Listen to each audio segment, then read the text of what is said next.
This is taken from my weekly podcast called Down to Sleep, where I softly read books to you to help you get a good night's rest. Before I tuck you in, please hit that like button, as it helps me know that you enjoy these videos. If you'd like to hear more, all the links that you need are in the description. Enjoy.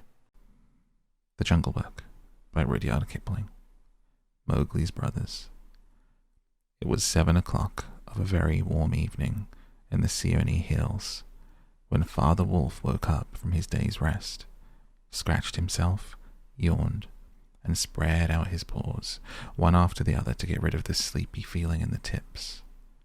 Mother Wolf lay with her big grey nose dropped across her 4 tumbling, squealing cubs, and the moon shone into the mouth of the cave where they all lived.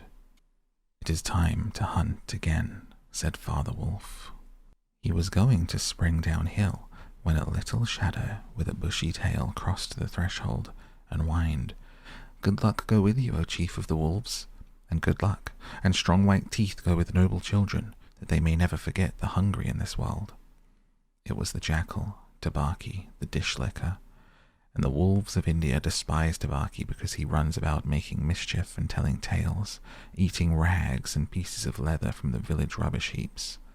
But they are afraid of him too, because Tabaki, more than anyone else in the jungle, is apt to go mad, and then he forgets that he was ever afraid of anyone and runs through the forest biting everything in his way.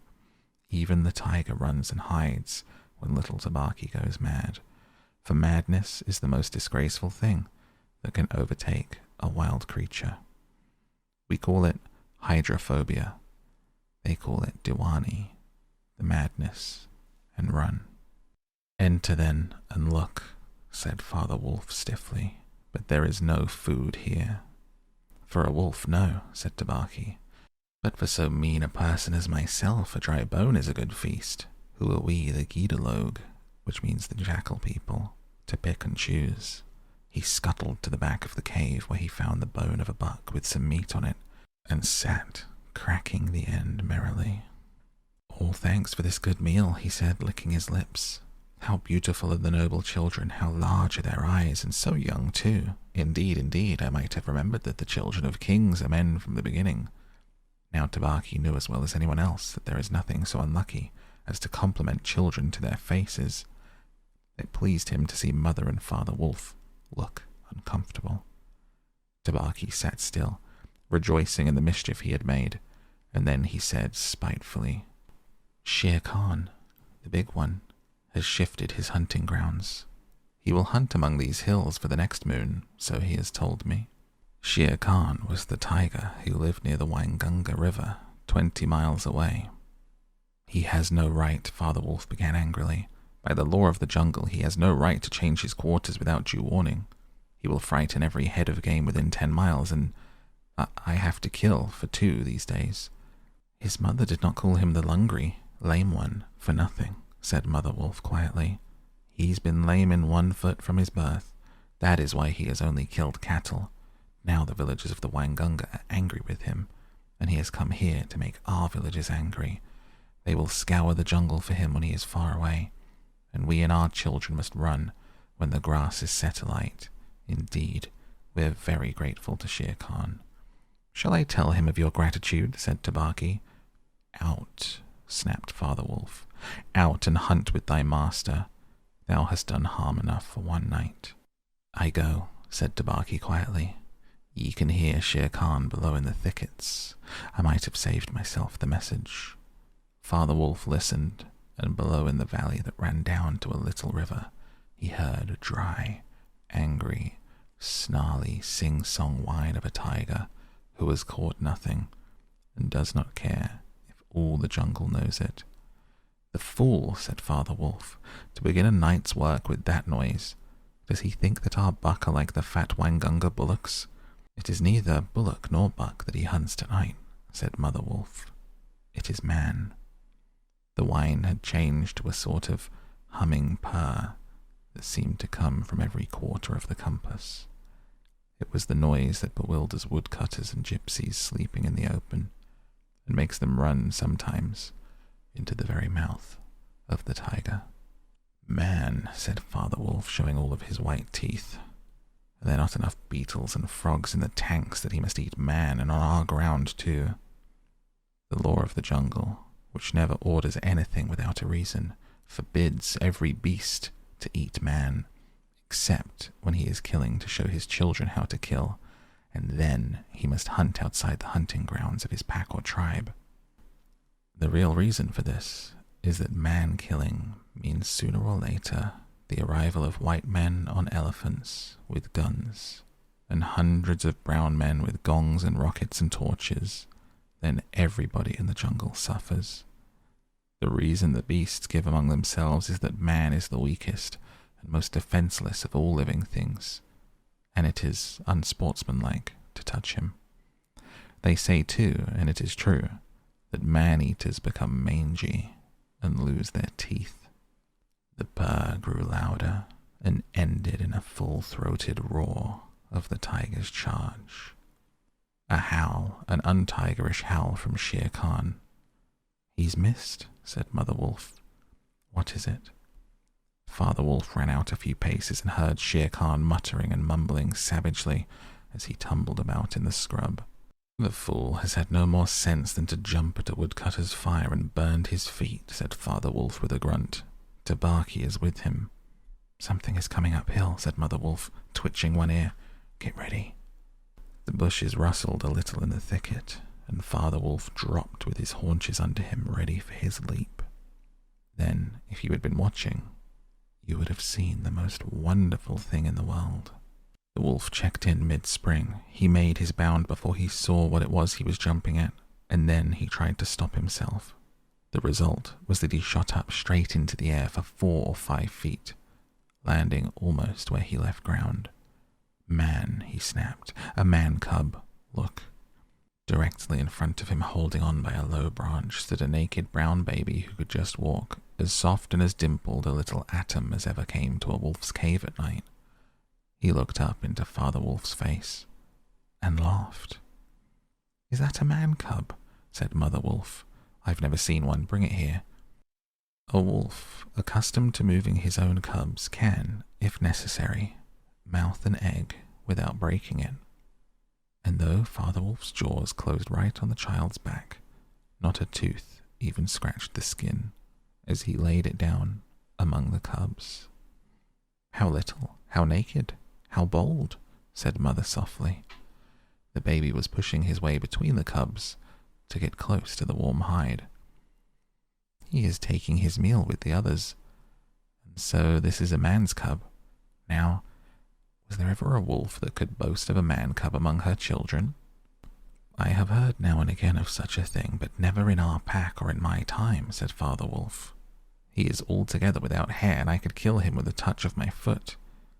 But see, he looks up, and is not afraid." The moonlight was blocked out of the mouth of the cave, for Shere Khan's great square head and shoulders were thrust into the entrance.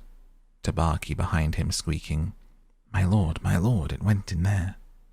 "Shere Khan does us great honor," said Father Wolf, but his eyes were very angry. "What does Shere Khan need?" "My quarry, a man's cub, went this way," said Shere Khan.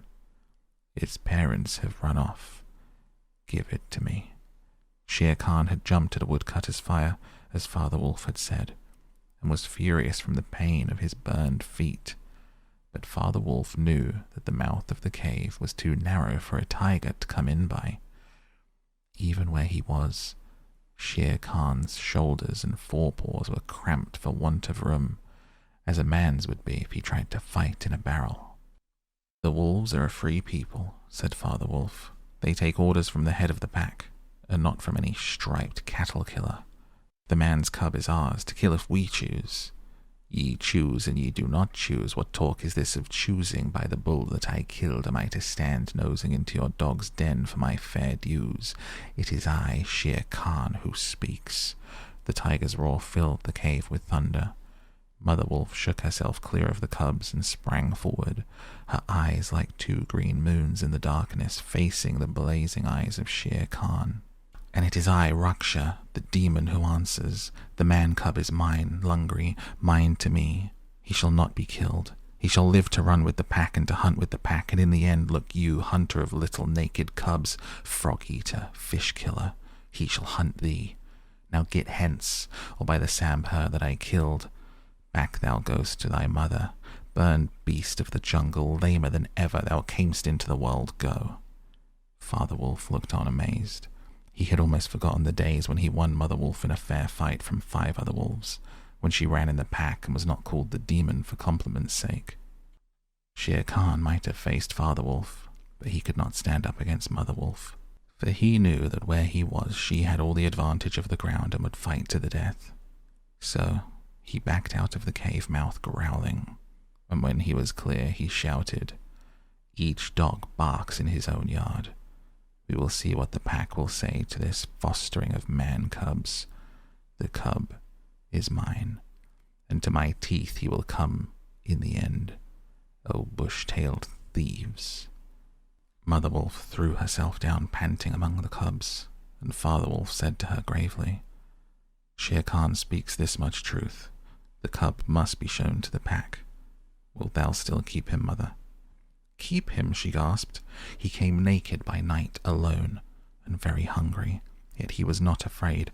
Look, he has pushed one of my babes to one side already, and that lame butcher would have killed him, and would have run off to the Waingunga while the villagers were hunted through all our lairs in revenge. Assuredly I will keep him. Lie still, little frog. Mowgli, for Mowgli the frog I will call thee. The time will come when thou wilt hunt Shere Khan as he has hunted thee." "What will our pack say?" said Father Wolf. "The law of the jungle lays down very clearly that any wolf may, when he marries, withdraw from the pack he belongs to. But as soon as his cubs are old enough to stand on their feet, he must bring them to the pack council, which is generally held once a month at full moon, in order that the other wolves may identify them. And after that inspection the cubs are free to run where they please, and until they have killed their first buck, no excuse is accepted if a grown wolf of the pack kills one of them. The punishment is death, where the murderer can be found, and if you think for a minute, you will see that this must be so." Father Wolf waited till his cubs could run a little, and then, on the night of the pack meeting, took them and Mowgli and Mother Wolf to the council rock, a hilltop covered with stones and boulders where 100 wolves can hide. Akela, the great grey lone wolf who led all the pack by strength and cunning, lay out at full length on his rock, and below him sat 40 or more wolves of every size and colour, from badger-coloured veterans who could handle a buck alone to young black 3-year-olds who thought they could. The lone wolf had led them for a year now. He had fallen twice into a wolf trap in his youth, and once he had been beaten and left for dead, so he knew the manners and customs of men. There was very little talking at the rock. The cubs tumbled over each other in the centre of the circle where their mothers and fathers sat, and now and again a senior wolf would quietly go up to a cub, look at him carefully, and return to his place on noiseless feet. Sometimes a mother would push her cub far out into the moonlight to be sure that it had not been overlooked. Akela from his rock would cry, "Ye know the law, look well, O wolves," and the anxious mothers would take up the call, look well, O wolves." At last Mother Wolf's neck bristles lifted at the same time. Father Wolf pushed Mowgli the frog, as they called him, into the centre where he sat laughing and playing with some pebbles that glistened in the moonlight. Akela never raised his head from his paws, but went on with the monotonous cry, "Look well." A muffled roar came up from behind the rock, the voice of Shere Khan crying, "The cub is mine. Give him to me. What have the free people to do with a man's cub?" Akela never even twitched his ears. All he said was, "Look well, O wolves. What have the free people to do with the orders of any save the free people? Look well." There was a chorus of deep growls, and a young wolf in his 4th year flung back Shere Khan's question to Akela. "What have the free people to do with a man's cub?" Now, the law of the jungle lays down that if there is any dispute as to the right of a cub to be accepted by the pack, he must be spoken for by at least 2 members of the pack who are not his father and mother. Who speaks for this cub? Said Akela. Among the free people, who speaks? There was no answer, and Mother Wolf got ready for what she knew would be her last fight, if things came to fighting. Then, the only other creature who is allowed at the pack council, Baloo, the sleepy brown bear who teaches the wolf cubs the law of the jungle, old Baloo, who can come and go where he pleases because he eats only nuts and roots and honey, rose upon his hind quarters and grunted. The man's cub? The man's cub. I speak for the man's cub. There's no harm in a man's cub. I have no gift of words, but I speak the truth. Let him run with the pack and be entered with the others. I myself will teach him. We need yet another, said Akela. Baloo has spoken, and he is our teacher for the young cubs. Who speaks besides Baloo? A black shadow dropped down into the circle. It was Bagheera, the Black Panther, inky black all over, but with the panther markings showing up in certain lights, like the pattern of watered silk. Everybody knew Bagheera, and nobody cared to cross his path, for he was as cunning as Tabaki, as bold as the wild buffalo, and as reckless as a wounded elephant. But he had a voice as soft as wild honey dripping from a tree, and a skin softer than down. "O Akela, and ye the free people," he purred, "I have no right in your assembly, but by the law of the jungle it says that if there is a doubt which is not a killing matter in regard to a new cub, the life of that cub may be bought at a price, and the law does not say who may or may not pay that price. Am I right?" "Good, good," said the young wolves, who were always hungry. "Listen to Bagheera, the cub can be bought for a price. It is the law." "Knowing that I have no right to speak here, I ask your leave." "Speak then," cried 20 voices. "To kill a naked cub is a shame. Besides, he may make better sport for you when he is grown. Baloo has spoken in his behalf. Now to Baloo's word I will add 1 bull, and a fat one newly killed, not half a mile from here, if you will accept a man's cub, according to the law. Is it difficult?" There was a clamour of scores of voices saying, "What matter? He will die in winter rains, he will scorch in the sun. What harm can a naked frog do us? Let him run with the pack. Where is the bull, Bagheera? Let him be accepted." And then Akela's deep bay crying, look well, O wolves." Mowgli was still deeply interested in the pebbles, and he did not notice when the wolves came and looked at him one by one. At last they all went down the hill for the dead bull, and only Akela, Bagheera, Baloo, and Mowgli's own wolves were left. Shere Khan roared still in the night, for he was very angry that Mowgli had not been handed over to him. "Aye, roar well," said Bagheera under his whiskers, "for the time will come when this naked thing will make thee roar to another tune, or I know nothing of man."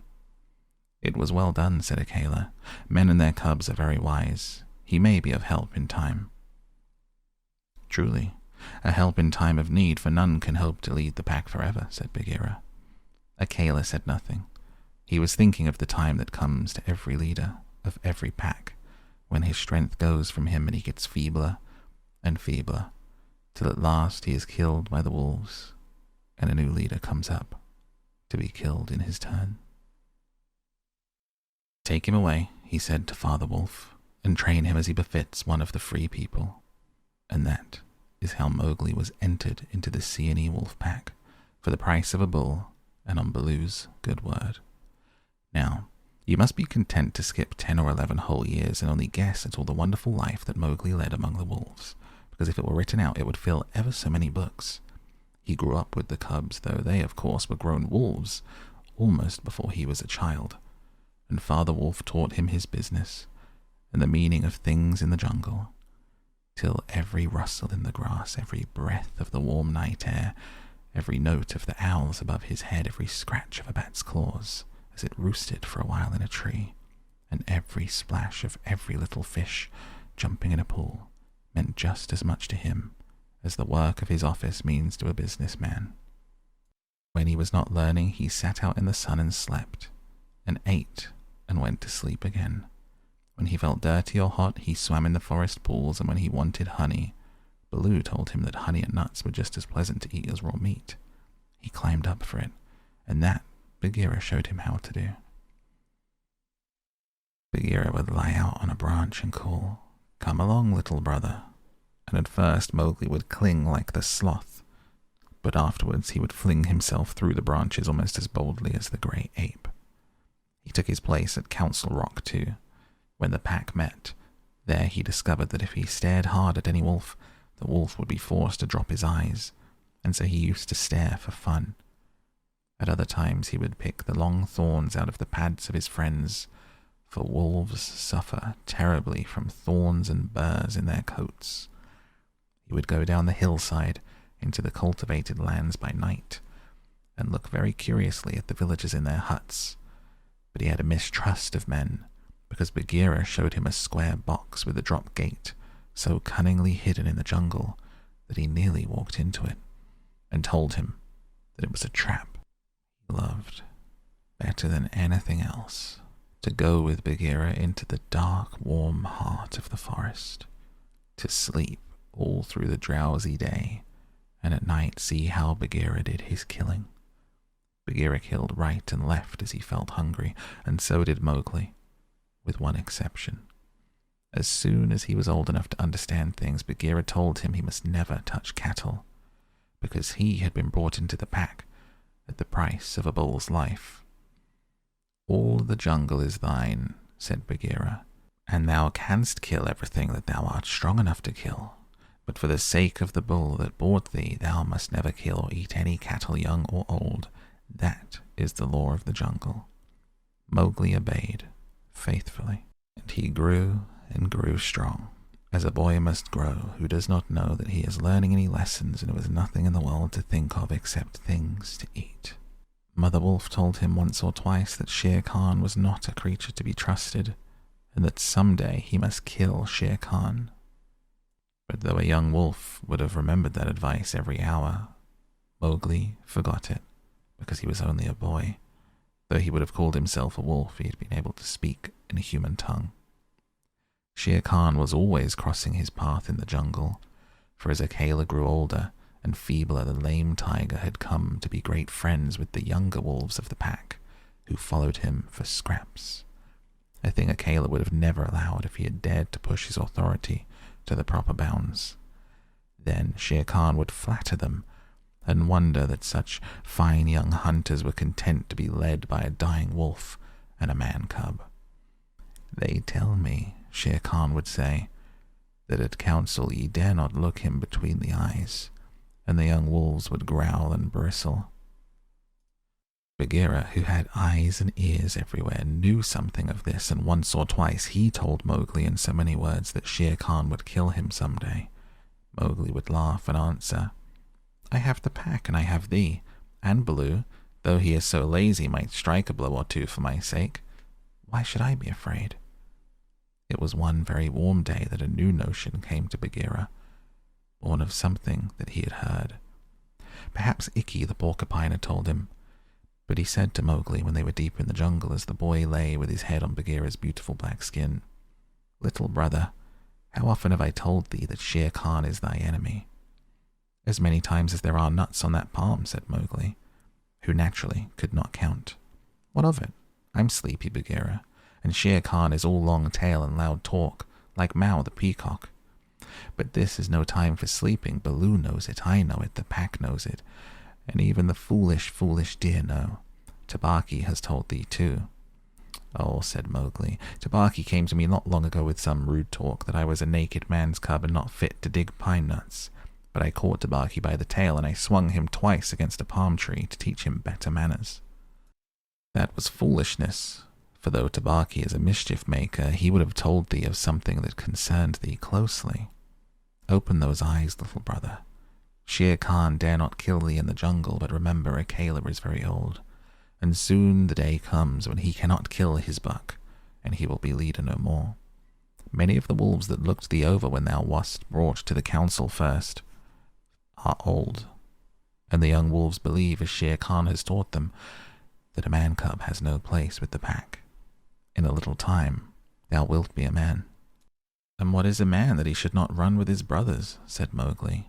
"I was born in the jungle. I've obeyed the law of the jungle, and there's no wolf of ours from whose paws I've not pulled a thorn. Surely they are my brothers." Bagheera stretched himself at full length and half shut his eyes. Little brother, feel under my jaw. Mowgli put his strong brown hand under Bagheera's silky chin, where the giant rolling muscles were all hid by glossy hair, and came upon a little bald spot. There is no one in the jungle that knows that I, Bagheera, carry the mark of the collar.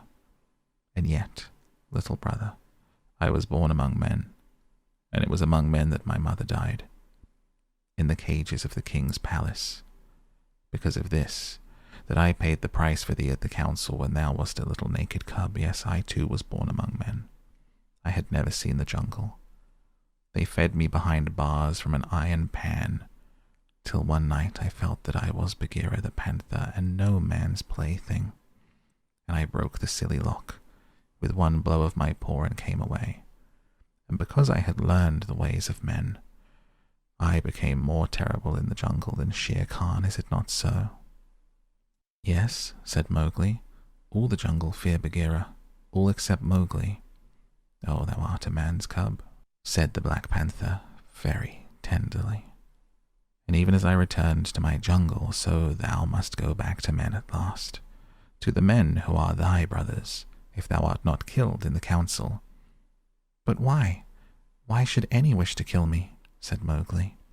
Look at me, said Bagheera, and Mowgli looked at him steadily between the eyes. The big panther turned his head away in half a minute.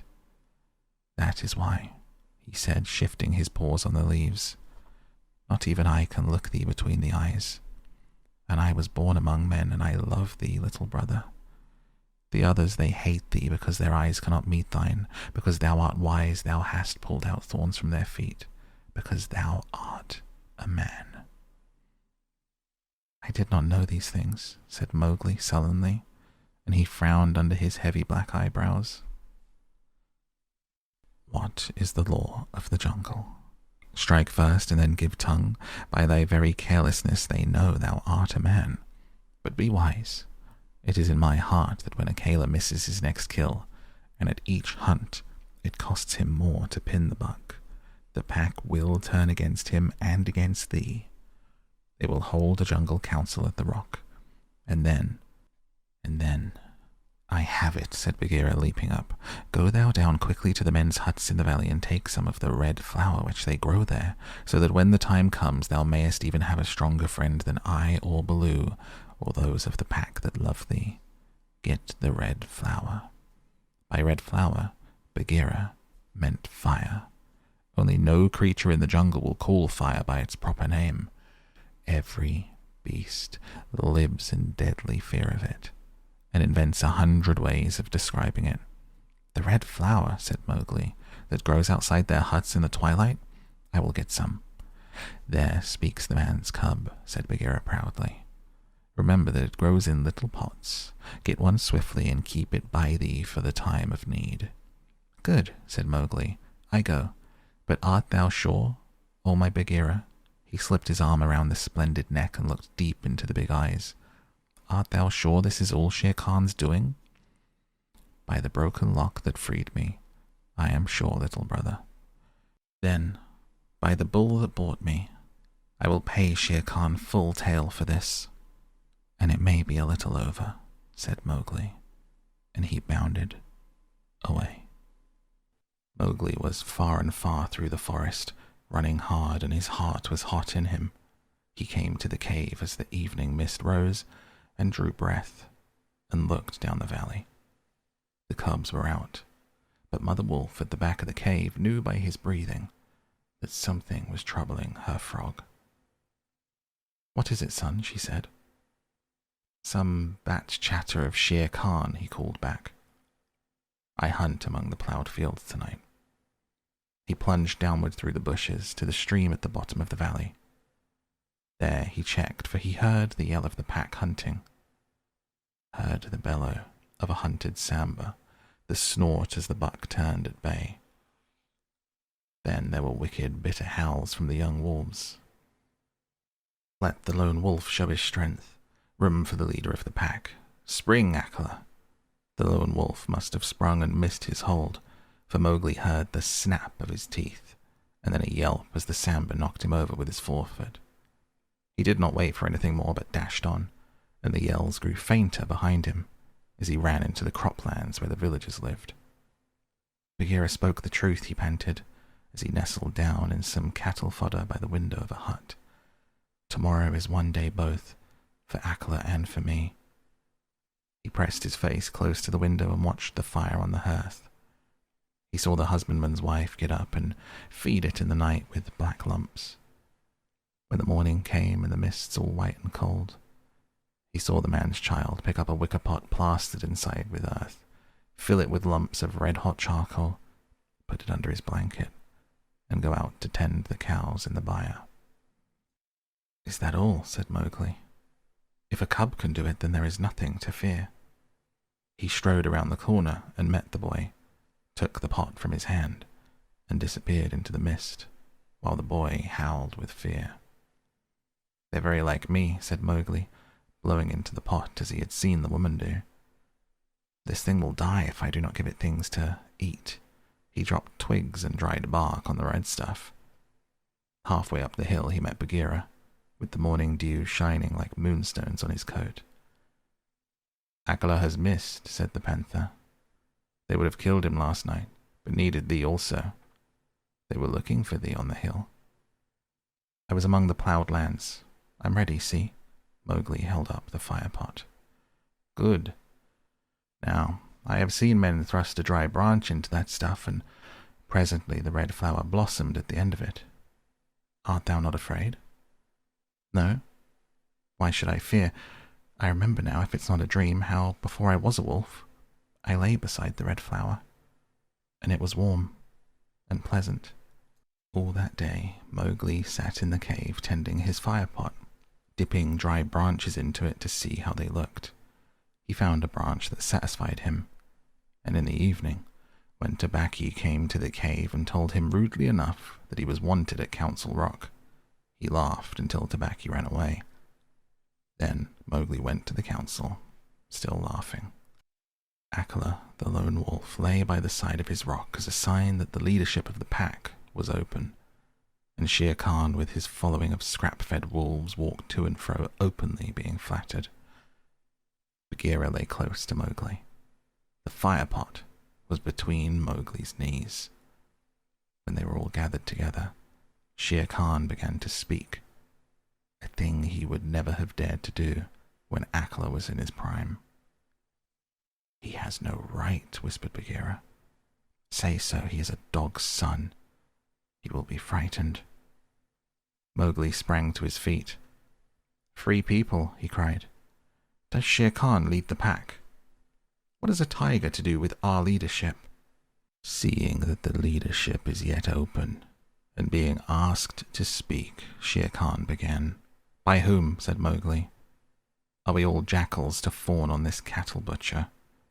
The leadership of the pack is with the pack alone." There were yells of, "Silence, thou man's cub! Let him speak, he has kept our law." And at last the seniors of the pack thundered, "Let the dead wolf speak. When a leader of the pack has missed his kill, he's called Dead Wolf for as long as he lives, which is not long." Akela raised his old head wearily. "Free people, and ye too, jackals of Shere Khan. For 12 seasons I have led ye, to and from the kill.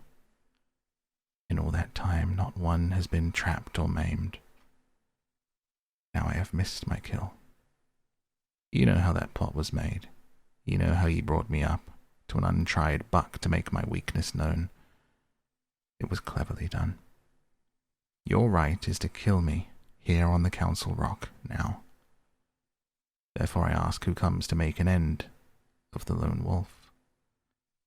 For it is my right by the law of the jungle that ye come one by one." There was a long hush, for no single wolf cared to fight Akela to the death. Shere Khan roared, "What have we to do with this toothless fool? He is doomed to die. It is the man-cub who has lived too long. Free people, he was my meat from the first. Give him to me. I am weary of this man-wolf folly. He has troubled the jungle for 10 seasons. Give me the man-cub, or I will hunt here always, and not give you one bone. He is a man, a man's child, and from the marrow of my bones I hate him.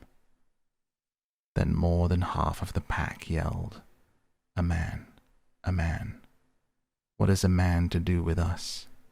Let him go to his own place." "And turn all the people of the villages against us," clamored Shere Khan.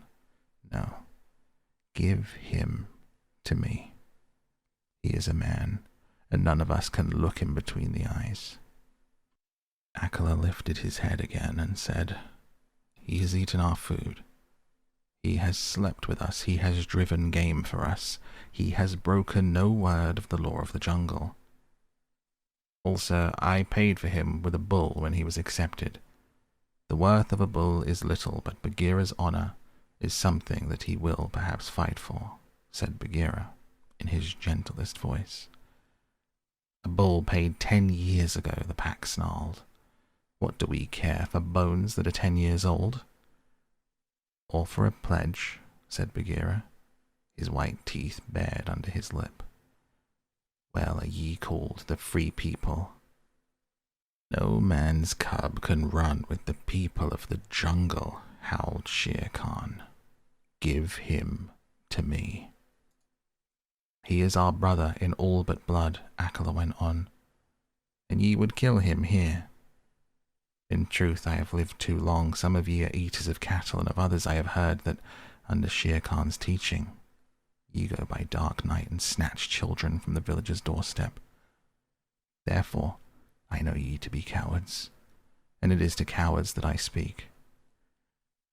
It is certain that I must die, and my life is of no worth, or I would offer it in the man-cub's place.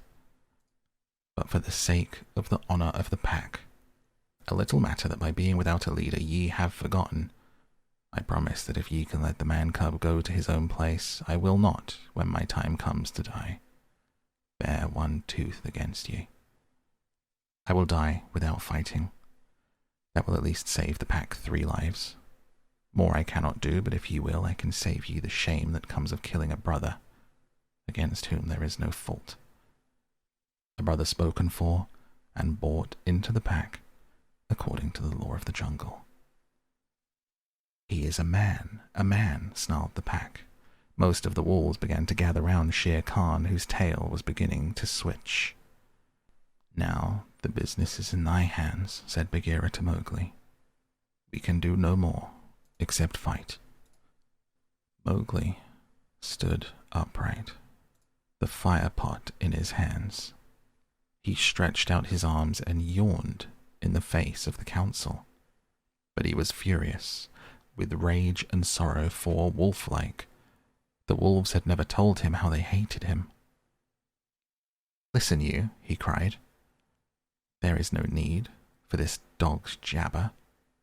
Ye have told me so often tonight that I am a man, and I would have been a wolf with you to my life's end, that I feel your words are true. So I do not call you my brothers any more, but dogs, as a man should. What ye will do and what ye will not do is not yours to say. That matter is with me. That we may see the matter more plainly, I, the man, have brought here a little of the red flower, which ye dogs fear." He flung the firepot on the ground, and some of the red coals lit a tuft of dried moss that flared up. All the council drew back in terror before leaping flames. Mowgli thrust his dead branch into the fire till the twigs lit and crackled. He whirled it above his head among cowering wolves. "Thou art the master," said Bagheera in an undertone. "Save Akela from the death. He was ever thy friend." Akela, the grim old wolf who had never asked for mercy in his life, gave one piteous look at Mowgli. The boy stood naked, his long black hair tossing over his shoulder in the light of the blazing branch that made the shadows jump and quiver. "Good," said Mowgli, staring around slowly. "I see that ye are dogs. I go from you to my own people, if they be my own people. The jungle is shut to me. and I must forget your talk and your companionship. But I will be more merciful than ye are, because I was all but your brother in blood. I promise that when I am a man among men, I will not betray ye to men, as ye have betrayed me. He kicked the fire with his foot, and sparks flew up. There shall be no war between any of us in the pack, but here is a debt to pay before I go. He strode forward to where Shere Khan sat blinking stupidly at the flames, caught him by the tuft on his chin. Bagheera followed in case of accidents. Up, dog, Mowgli cried. Up when a man speaks, or I will set that coat ablaze. Shere Khan's ears lay flat back on his head. He shut his eyes, for the blazing branch was very near. This cattle killer said he would kill me in the council because he had not killed me when I was a cub. Thus and thus, then, do we beat dogs when we are men. Stir a whisker, Lungri, and I ram the red flower down thy gullet. He beat Shere Khan over the head with the branch. The tiger whimpered and whined in agony of fear. Singed jungle cat, go now. Remember, when next I come to Council Rock as a man should come, it will be with Shere Khan's hide on my head. For the rest, Akela goes free to live as he pleases. Ye will not kill him. That is not my will. Nor do I think that ye will sit here any longer, lolling out your tongues as though ye were somebody's, instead of dogs whom I drive out. Go. The fire was burning furiously at the end of the branch. Mowgli struck right and left around the circle, and the wolves ran howling with the sparks burning their fur. At last there were only Akela, Bagheera, and perhaps 10 wolves that had taken Mowgli's part. Something began to hurt Mowgli inside him, as he had never been hurt in his life before. He caught his breath and he sobbed, and tears ran down his face.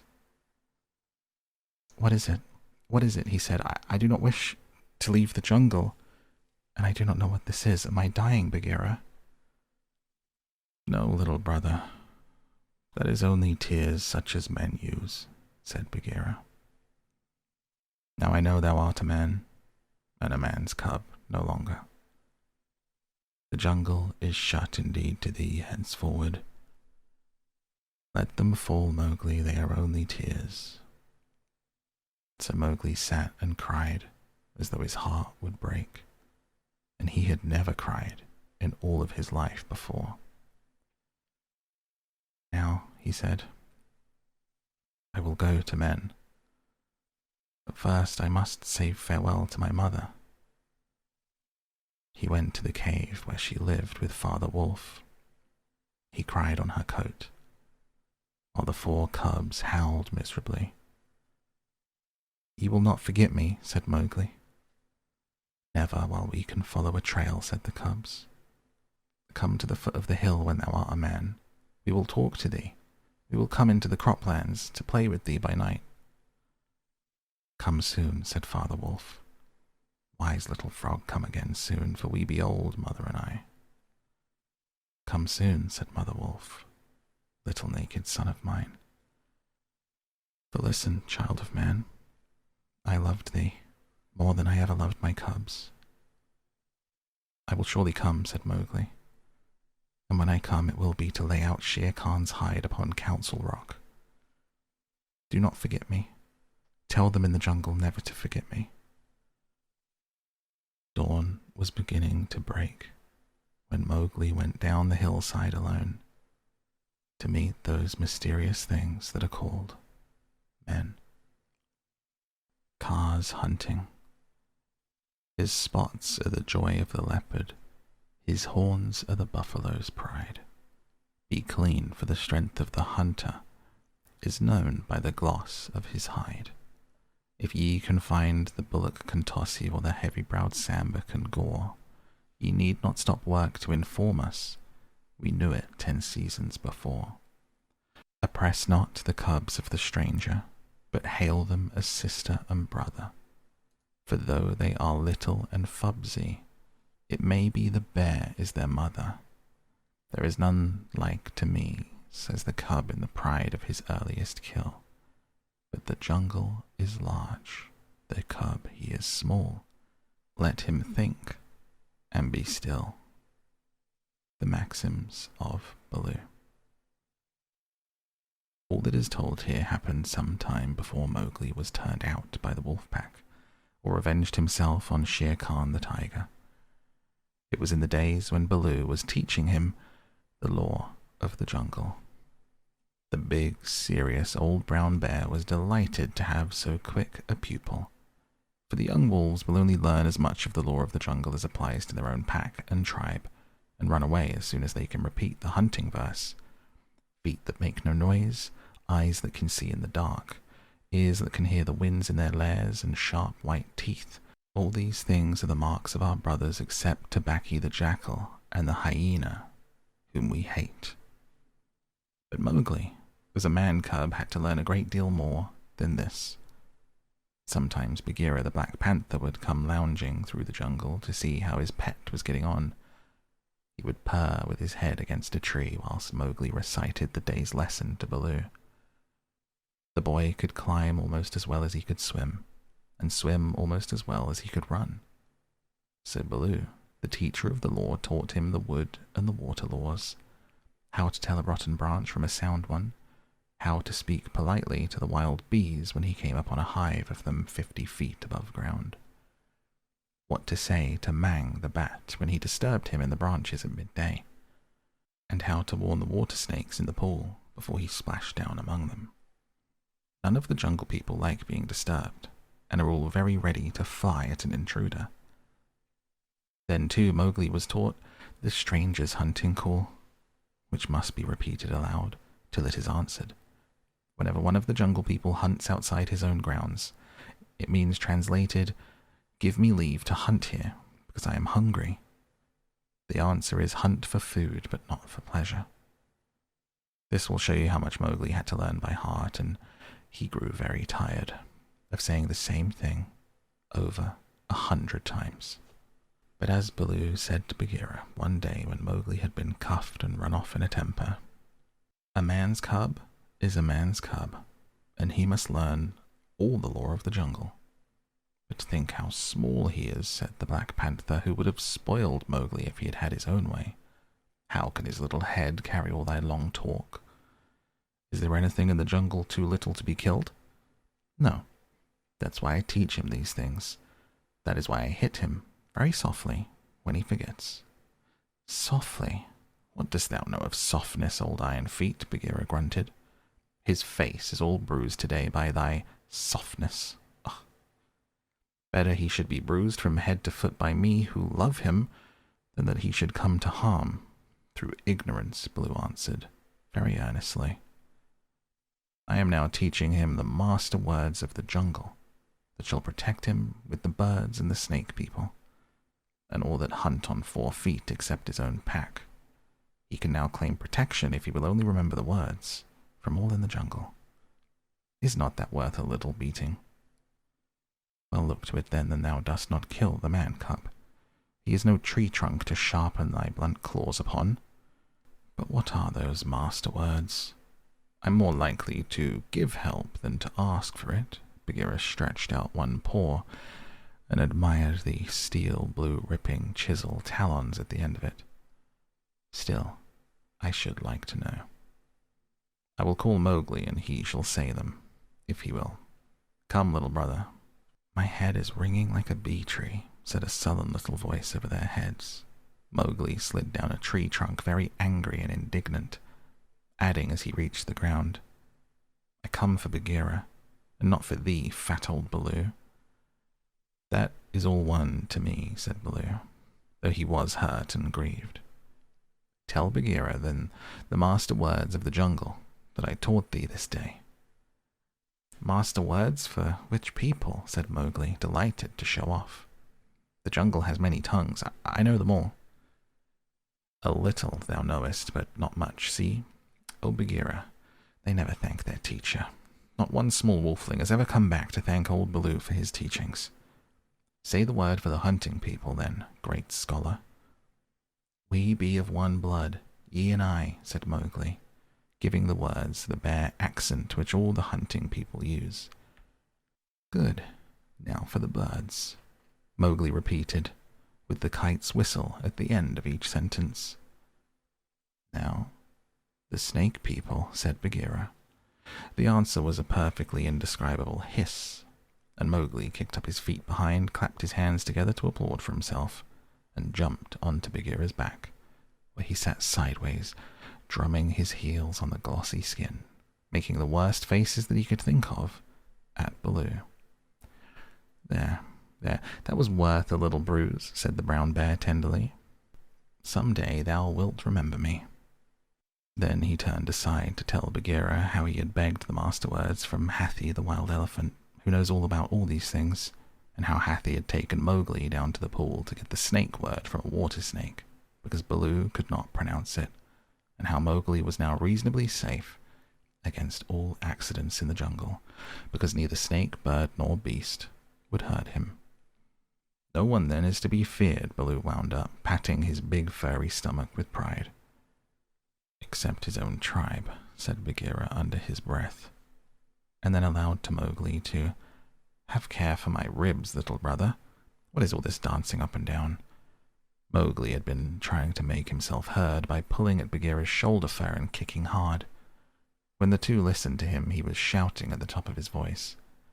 "And so I shall have a tribe of my own, and lead them through the branches all day long." "What is this new folly, little dreamer of dreams?" said Bagheera. "Yes, and throw branches and dirt at old Baloo," Mowgli went on. "They've promised me this." Baloo's big paw scooped Mowgli off of Bagheera's back, and as the boy lay between the big four paws, he could see the bear was angry. "Mowgli," said Baloo, "thou hast been talking with the Bandalog, the monkey people?"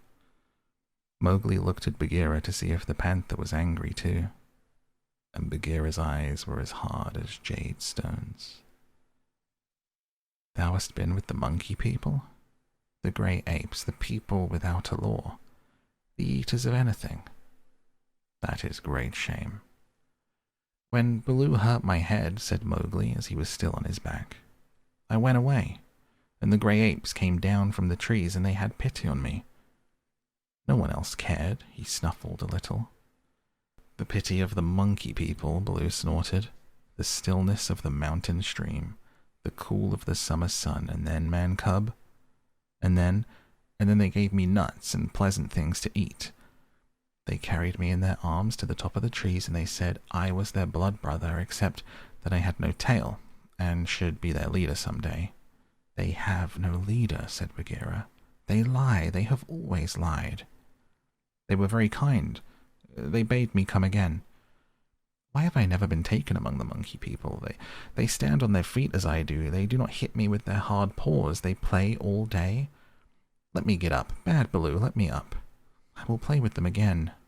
"Listen, man-cub," said the bear. His voice rumbled like thunder on a hot night. "I have taught thee all the law of the jungle for all the peoples of the jungle except the monkey folk who live in the trees. They have no law. They are outcasts. They have no speech of their own, but they use the stolen words which they overhear when they listen and peep and wait up above in the branches.